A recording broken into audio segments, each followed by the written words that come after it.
Hello guys, we are back with our next lecture. In this lecture, let us go through the next question. Okay, so this question belongs to GATE CSC 2012.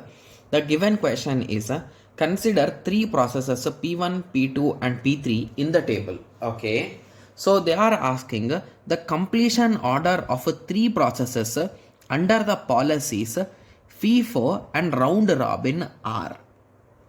Okay, so I think there is no need to solve this particular FCFS, right? So what is the concept of FCFS, guys? Whoever comes first, we are going to give the chance to him. So who came first? P1. So after that, who came? P2. After that, who came? P3. So this is the exact order in which FCFS will solve, right? Yes. So with that understanding, I think we can eliminate option B and D. Wow, that's really great, right? So we have successfully eliminated two options with that simple analysis, right? Yes. So now moving on to round robin, and they clearly told that the time quantum is a 2. I think we need to solve it step by step, right? Yes. Okay. So in the initial stages, who arrived, guys? So P1 arrived first.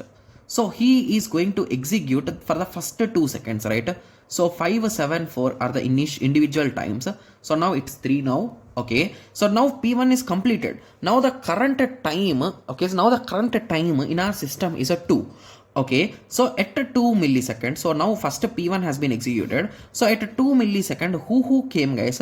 So P2 came at 1 millisecond, and this P1 will rejoin because he wants to execute for more 3 milliseconds, right? Yes.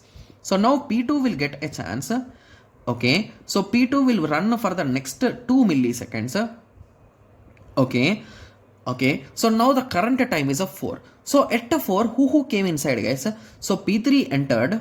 So P2 will rejoin because he still wants to execute for 5 or more seconds, right? Yes. So now P1 will execute again. So up to 6. Again, there is still a pending of 1 millisecond. So P1 will join again. Okay. Similarly, moving on. Now P3 will have the chance for execution. So now P3 will execute for the 2 seconds. Now the time will be 8. And now, okay. So now again P3 will join. Okay. So now P2 will execute. Okay, so P2 will execute for the next 2 seconds. Okay, nice. Okay, so now P2 has been executing. Okay, so now P2 is still having its time remaining, so P2 will rejoin. Okay, so now P1. So P1 will execute for the next 1 second. So now first P1 will complete.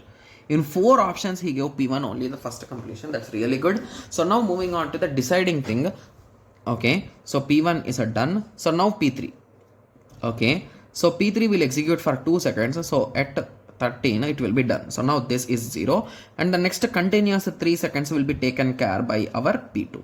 So what is the order, guys? It is a P1, P3 and P2, right?